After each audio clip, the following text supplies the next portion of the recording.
ভালো করে লাগাতে হবে।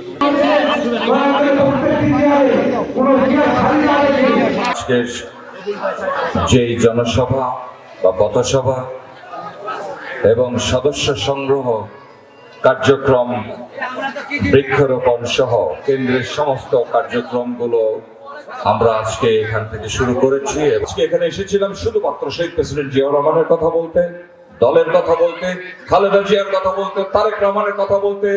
আমি বিশ্বাস করি এবং এই যে আজকে থেকে সদস্য আমরা অন্য জায়গাও করেছি, দলের নতুন সদস্য সংগ্রহ আমরা উদ্বোধন করলাম এবং নবায়ন উদ্বোধন করলাম। সামনে থাকবেন না আমার সঙ্গে? বলেন না কেন?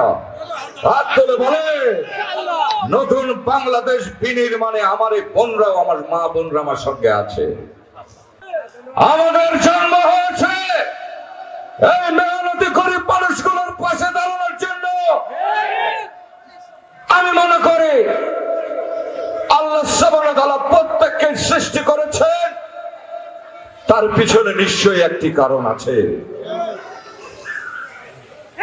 ভাই, আমি জানি না পৃথিবীতে আমি কতদিন আছি,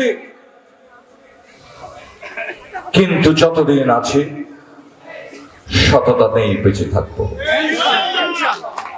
কতদিন আছি জানি না, তবে যতদিন আছি এই অবহেলিত মা বোনদের ভাগ্যের পরিবর্তনের জন্য নিজেকে নিয়োজিত রেখেছি।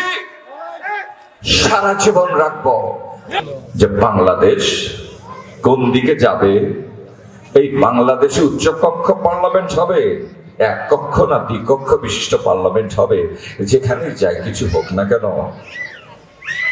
Parliament members will be very very qualified. পার্লামেন্টের কাজ কি? একটা এমপির কাজ কি বলেন তো? আইন প্রণয়ন করা। তো আপনি যদি শিক্ষিত না, আমি যদি শিক্ষিত না হয়, আমি আইন প্রণয়ন করব কিভাবে বলেন তো? তো তাহলে তো ভাই আমার রাস্তাঘাট খাওয়া, এই হাট দখল করা, ঘাট দখল করা, ওই কোথায় কোথায় কি করা, এগুলো ছাড়া কি আমার কোনো কাজ থাকবে? তো মেম্বার অফ পার্লামেন্টের this is only duty the constitutionally, যে আপনি আইন প্রণয়ন করবেন। তো ভাই, আমি সত্যি সত্যি চাই এই সমাজের সেই মানুষগুলো আসুক যারা আমার চেয়ে যোগ্য। আমি জানি না, আমার চেয়ে অনেক যোগ্য মানুষ হয়তো এই সমাজে নিশ্চয়ই কোথাও না কোথাও লুকিয়ে আছে।